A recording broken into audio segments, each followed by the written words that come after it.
about what I call the global technology race and the position of individual countries in the global technology race. I will also talk about the framework of the different sources of growth and development, which help, I think, relate bits and pieces of what you may be familiar with, like education, like investment, like knowledge flows, into a broader perspective. And then, the second half of the lecture will be specifically more technology and how policy can increase absorptive capacity.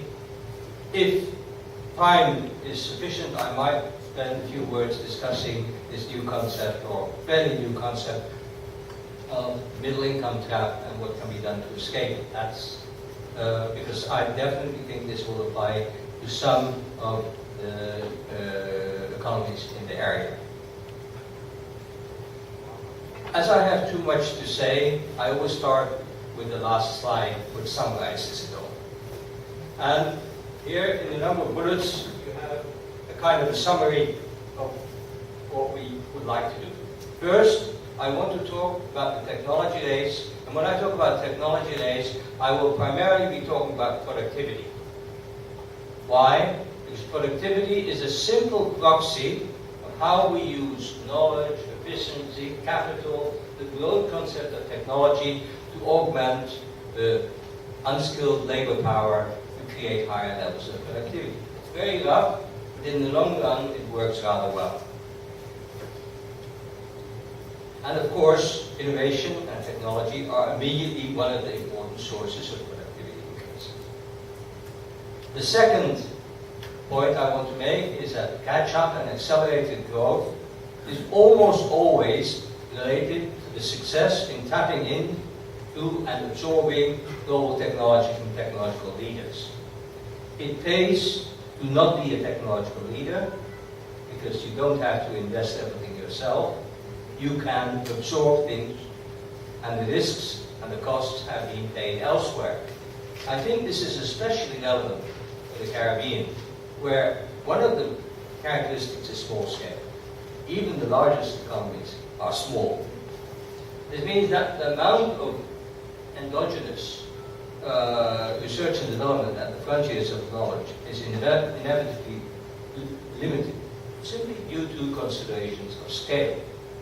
And that means that it's more important than ever for small economies to successfully tap into things that are being developed elsewhere and absorb them and use them. Again, something that we can discuss, but that would be my take on smaller, relatively isolated economies. Fourth point that I want to make is that rapid growth is not a miracle. We always talk about Chinese miracles, Asian miracles, East Asian miracles. And I think that's a mistake. Rapid growth is normal if the conditions are right. This is, in a way, an optimistic perspective, because it's not so easy to get the conditions right, and many countries do not. But if the country has developed sufficient absorptive capacity to really rapidly absorb global technology, then these 10% growth rates that are characteristic of China and were characteristic of Japan in the past, or Korea, or Taiwan, or Singapore, that's what is to be expected. So if growth breaks out, if you really get a sustained growth spurt, it will be very rapid, that will be normal. Of course, it's not so easy to get the conditions right.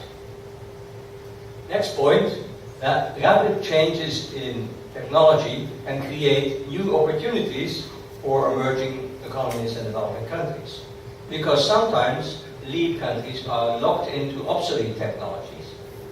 While the famous example is the takeoff of mobile telephones in Africa.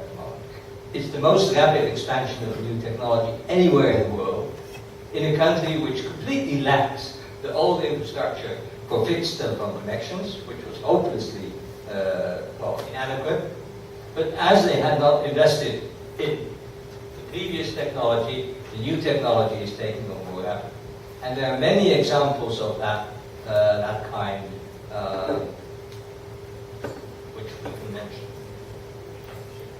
Next, and this will be no surprise to this region, multinational enterprises are key players in international technology flows.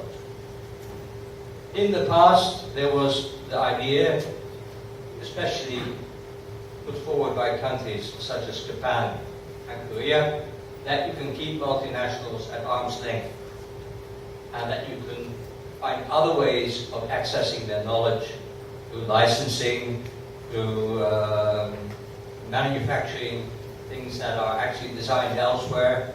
But it seems that that option is no longer available, that the control of technology is so much in the hands of a rather limited set of very large multinational companies that we will have to live with the fact.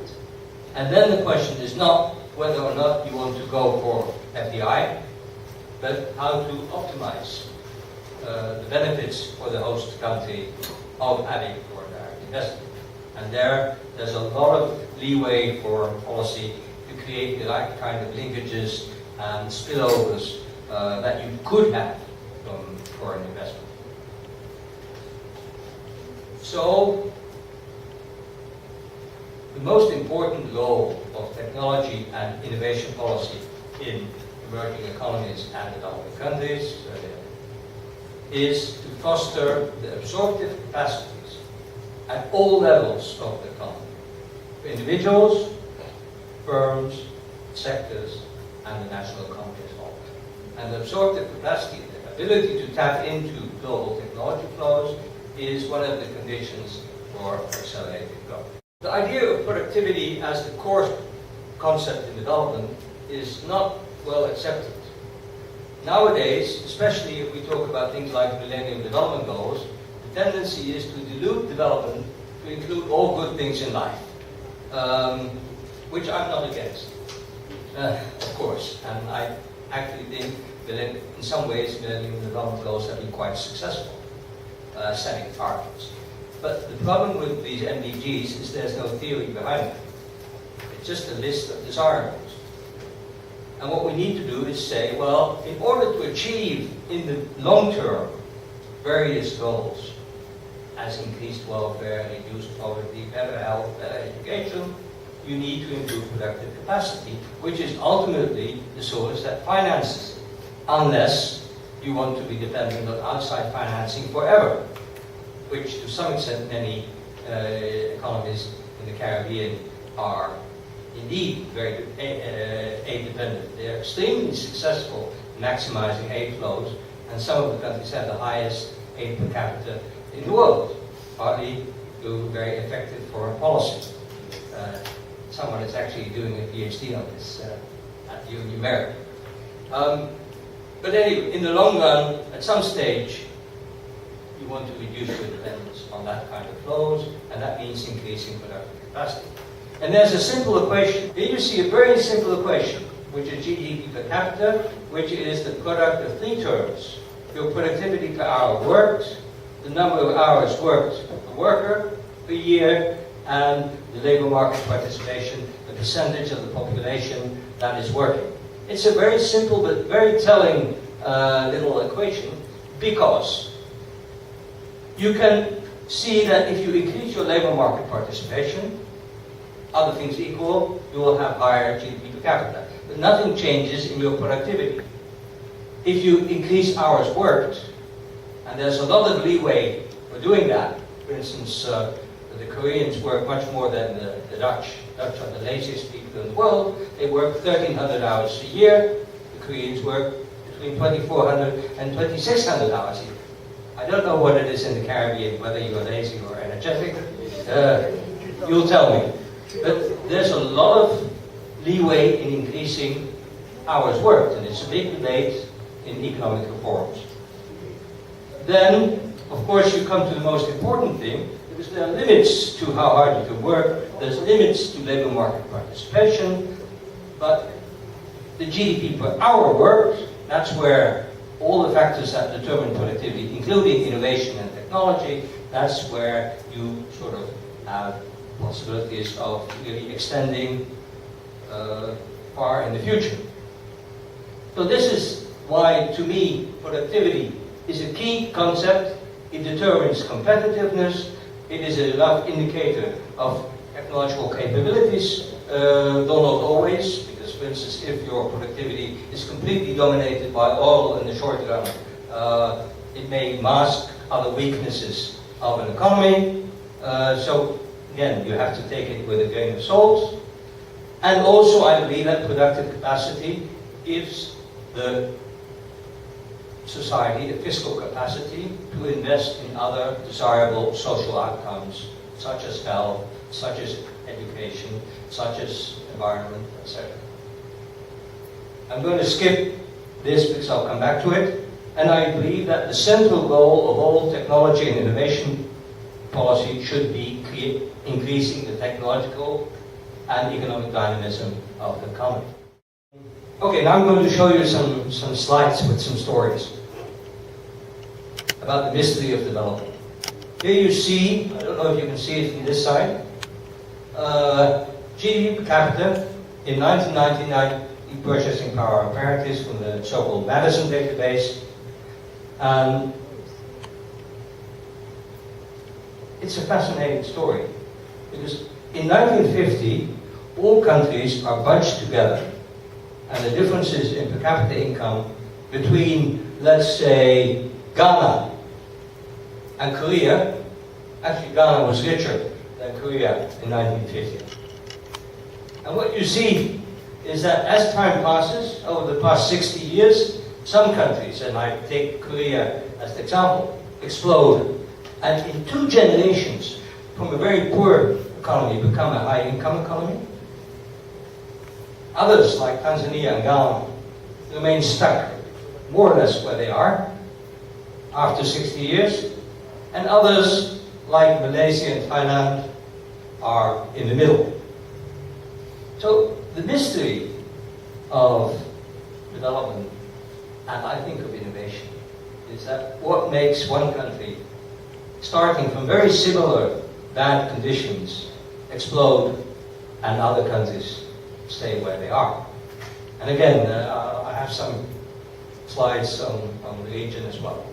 Here you have another little mystery. You have 2 countries, well-known countries, oil exporters. One, the bottom line, is Nigeria. The top line is Indonesia. We have this debate about whether natural resources are a curse or a blessing. Well, it depends on policy. Indonesia was able to reinvest its oil resources into manufacturing, exports, and become less dependent on oil export. Nigeria was not. But I think this is a relevant story for us.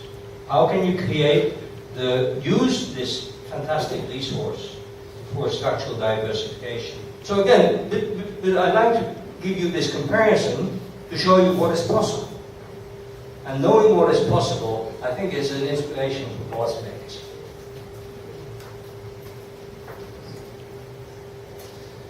Here, this is a little bit confusing figure, but it shows how the Latin American economies, which started at much higher levels of development in 1950, much higher. Let's take Argentina. And here you have the Asian economies, such as China. Well, look what happened to China, which is now at the level of Brazil. So that is catch up within the emerging world. And what you actually see is that since the 1980s, most Latin American economies sort of had very volatile growth, especially in the 80s, and only in the latest period, well, again, excluding the last years of the crisis, you have a resumption of growth. So here you see the changing pattern in the long run of rising Asia, India also, but India, which was at exactly the same level as China in 1978, somehow missed out and now has half the GDP per capita of China. So even in a short time, of 78 to now, you see such differences which we need to understand and look at the policy sources. This is an example of a technology race. This is labor productivity per worker, always compared to the US, since 1960 for selected countries. Okay? Now look at China. Your point. China has a horizontal line up to around 1991, from 1980. What does a horizontal line mean? That it's staying in the same place relative to the US as the productivity leader, which means it's doing quite well, because US productivity is growing at 2-3% per year. So if you stay in place, you're having a respectable productivity growth. And then, after this long period of foundations, you get a sudden explosion of catch-up, moving from, don't be scared, from 5% of the US to 20% in 10 years. But those of you who think that China is going to be a world leader tomorrow are in for a big disappointment. Anyone disappointed? Look at the productivity gap between the US per worker and China. It is still in the order of 75-80%. So China is huge in size, but is still really a very much emerging economy in terms of productivity. So this is one of the surprising insights. If you read the newspapers, you know, China is going to be world leader tomorrow. It may well be in some 30 years if it can maintain its dynamics, but it's definitely not there yet in terms of productive capabilities. That's what comes out of these comparative statistics, full of, if they're correct. So, that, again, I could say much more about it, but it's a very valid observation that you often see a period. You also see it in India, and you see it, well, a slow acceleration in the beginning in Taiwan and Korea, followed by a more rapid acceleration. And I've seen that pattern over and over again. Look at Brazil. Somewhere in the 70s, at 70% of the US level, down to 25% now. And I've checked this over and over again with my Brazilian friends, and it's really confirmed by, so they had, prior to the present wave of globalization, up to 1980, they had a very productive manufacturing sector. And somehow, it was not a sustainable one. It was so much built on an inward-looking protectionist mode of thinking that when they were forced to open up by the 1982 debt crisis, when the international organization stepped in and imposed a lot of liberal reforms, but at that time they were probably inevitable, their manufacturing sector was simply not sustainable in the face of global competition. And that is exactly the more complex things that we need to think about. The same mistakes that we made in the Caribbean, by the way. They disregarded Arthur Lewis's advice and followed a protectionist regime in the post-war period, much as in Latin America. That will be the lecture that I'm giving tomorrow, but not here. Well, we'll see. So, very good point. You can sometimes have a high level of productivity, which turns out not to be sustainable when you're really exposed to global competition. And again, the comparison with China and Asia is very interesting, because all these countries also had a phase of inward-looking nurturing of their manufacturing. But surprisingly enough, when China, when India actually started liberalization, many of their firms were able to survive, not all of them, but sufficient in order to keep on growing dynamically. And in most Latin American countries, it did not happen. So this, thank you for pointing this out. I'm going to, well, let me show you a little bit, some graphs on the Caribbean in a comparative perspective.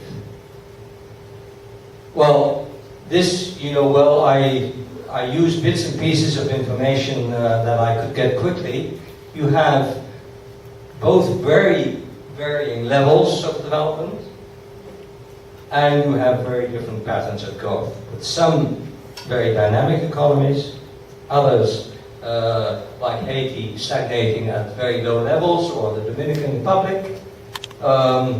You have some countries with great volatility, like in the case of the Bahamas. Most countries are now suffering deeply from the crisis. But here you see the most rapidly growing economy is Trinidad, which undoubtedly is an oil boom that is driving it. And here you see other countries which have much, well, actually almost no growth if you look at these Jamaica, St. Lucia, St. Vincent and Kitts. So you have the same kind of variation over time, both in growth and in levels of development. So it's not a homogeneous region at all, which creates a lot of problems for thinking in common terms in the region. Now, I'm going to not go slide for slide because then I'll never finish. I want to talk to you about a paradox. I hope you get the sense of this global race. Countries moving up, countries moving down.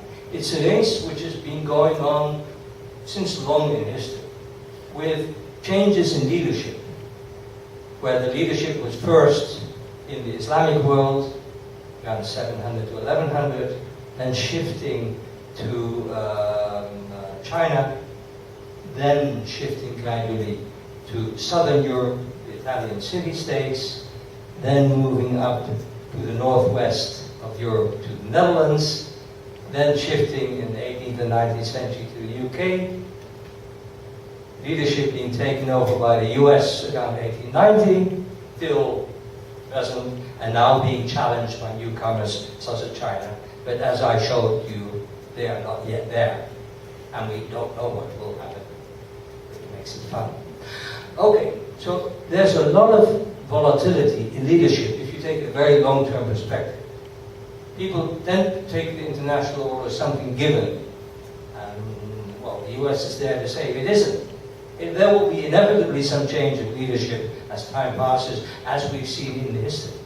If you look behind the frontier, you also see a lot of change. You see catch-up in the 19th century. Japan, Germany, those are Russia, were the famous latecomers in that time. Then if you take the 1950s, you get in the second half of the 20th century, you get the Asian tigers. Now you have the second wave of countries like Thailand, like Malaysia, like Indonesia. So there's a lot of movement. And some countries move from the bottom to the top in the space of when your grandchildren are alive. That very short time span. But other countries, like Argentina, which was the hope of the world in 1940, and actually due to sustained catastrophic policy making, they destroyed their promise and are still an emerging economy as we speak today and still struggling. But in the 1940s, people thought of Argentina as China. Now that was the shining example. Latin America actually has had a long period of rapid growth and catch-up from 1900 to around 1980, but then this change of the lost decade interrupted, and it became sort of falling behind relative to the Asian part of the world. So you get a feeling of tremendous flexibility in the world order. Some region, well, I don't even want to talk about the Soviet Union, where GDP, after the collapse of the Soviet Union, plummeted to 1/3 of its level. Can you imagine, 1/3? Before recovering after 15 years. Okay, so now we come to a global paradox. The world is becoming more unequal, whatever measure you take. I collect some statistics, but I mean, it's 15 times as unequal as around 1820. The gap between the richest and the poorest is exploding. But in spite of the increasing global inequality between countries, the speed with which successful countries can move from the bottom of the ladder to the top is accelerating. It is much more rapid than in the 19th century. And this has to do with the globalization of knowledge and the possibilities of tapping into global technology. The opportunities for very rapid change of your position are there, but if they're not picked up, then you get either staying in the same place or falling behind in the global technology race. But it's, to me, a paradox. If inequality is increasing, it should become more difficult to move up the ladder. But the speed with which, and again, I have too many statistics. You can look at the slides later for those who are interested. But look at the thing of Korea, look at Taiwan, look at Singapore, moving from nothing to high income in a very short time. And again, Trinidad itself also has now reached high income status, though, again, based too much on natural resources. So then the challenge is to diversify before it runs out. Okay, so this is, to me, the first part of the lecture. Technology is supremely important because it really determines which countries will move up very rapidly, which will stay in the same place, and which will fall behind. So as a framework for what you are interested in, it will not tell you exactly how to do it and what to do, but the extreme importance of what you, the enterprise you're engaged in, that is the point that I'm trying to make. Yeah. Now, I want to spend a little time on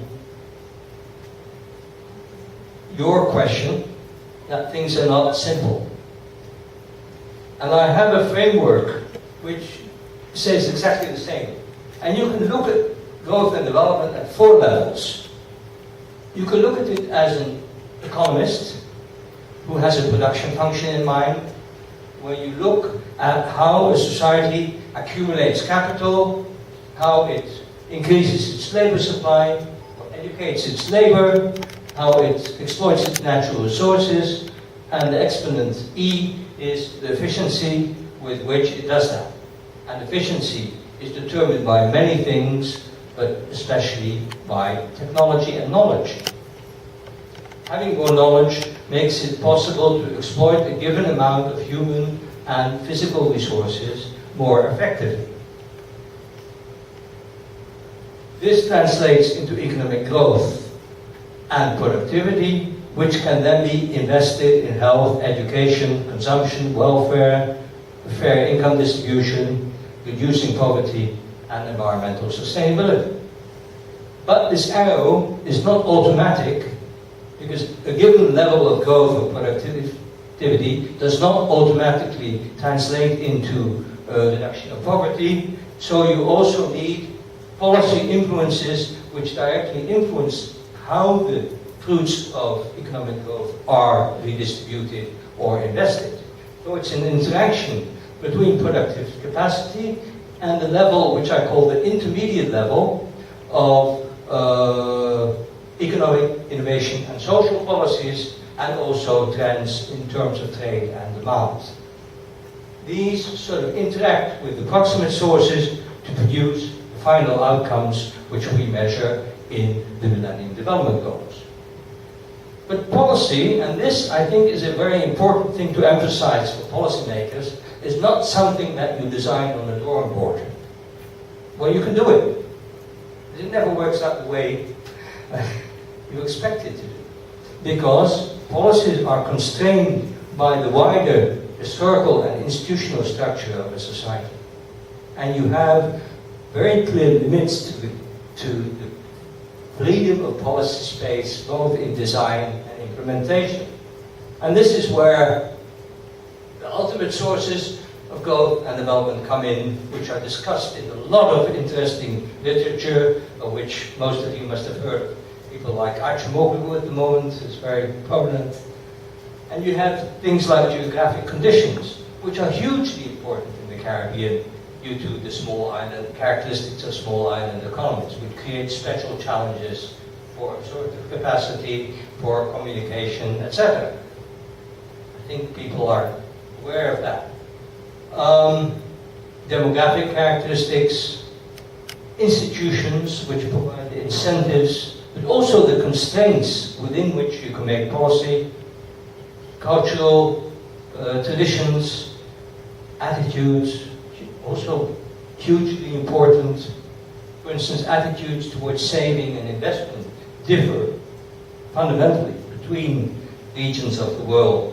And these are culturally embedded attitudes which change only very slowly. I don't say they're unchangeable, but slowly. Long-run developments in science and technology, which show the science of the possible. You can't apply something which is not there. So, in a way, the frontiers of knowledge also create the opportunities for technological change. And very important, the distance to the technological frontier. If you're far away from the technological frontier, you have opportunities of accelerated growth, because there's such a backlog of knowledge which is there to be absorbed. That's not negative, that's positive. Unless the gap is too large, so that you can't bridge the gap, and the absorptive capacities, which I will switch to shortly, are underdeveloped, so that you cannot profit from what is out there to be absorbed. Now move to technology. On this slide, you have a whole list of the common factors that affect at proximal level the economic development. Riches, labor supply, theft, colonial drain, savings, capital, education, the various kinds of efficiency, specialization, scale economies, which is difficult in small island economies, structural change, which is interesting. I have a slide where most of the Caribbean economies are service economies, but with great variation. We might jump back to that slide. Better utilization of existing capacity, efficient choice of capital labor, proportions, organizational efficiency. These are all the different types of efficiency. But the most important in all theories factor affecting the long-run pattern of whether you stay here or move up is disembodied technological change. Developing or acquiring new knowledge about how to produce valued goods and services and applying such knowledge in production. Going back to Fred, such knowledge doesn't have to be new to the world. It can be new to the market or the country, or only new to the firm. All these kinds are different versions of technological change, either at the frontier or, which is much more important for emerging economies, absorbing things which exist out there and adapting them to local conditions. I want to go back, why doesn't it respond, to the structure of Caribbean economies, because check me if this is very incorrect. It comes from a paper from CARICOM plus World Development Indicators. And you see some very, to me, interesting patterns. First of all, the importance of services, but not in all economies. On average, it's about 70%, but Trinidad is much less. Trinidad has the especially high share, and you say it's even higher. But I took this figure from the CARICOM report, so you have to check with your colleagues why they got it wrong. This is a figure for 2008, so perhaps that is, could it change so much in 3 years? No. So I'll show you the figure. But this is the exception of such strong dependence on mining. Manufacturing is surprisingly unimportant. So it may be, well, this is a big debate where I don't know the answer, whether the future of innovation policy should be in upgrading manufacturing or focusing on innovation and services. You don't always need radical reform. What what Roderick shows is that both in China and in India, rather small changes in the 80s and 90s had large consequences. So tackling some specific bottleneck can unleash forces which then become self-sustaining. And it is finding the specific bottleneck. For instance, if the returns to investment in a country, I mean that's an example he gives, are weak, it's no use acquiring more foreign finance. That's not the bottleneck. Finance is not, in the past we used to think of the financial requirements. How much money do we need? No, if the productive environment is, well, if the returns to investment are very low, money is not the problem. It is the lack of productive investment that's the key bottleneck. Once you have rapid growth, this is a window of opportunity for more fundamental reforms. Because to sustain growth in the long run, you will need fundamental reforms.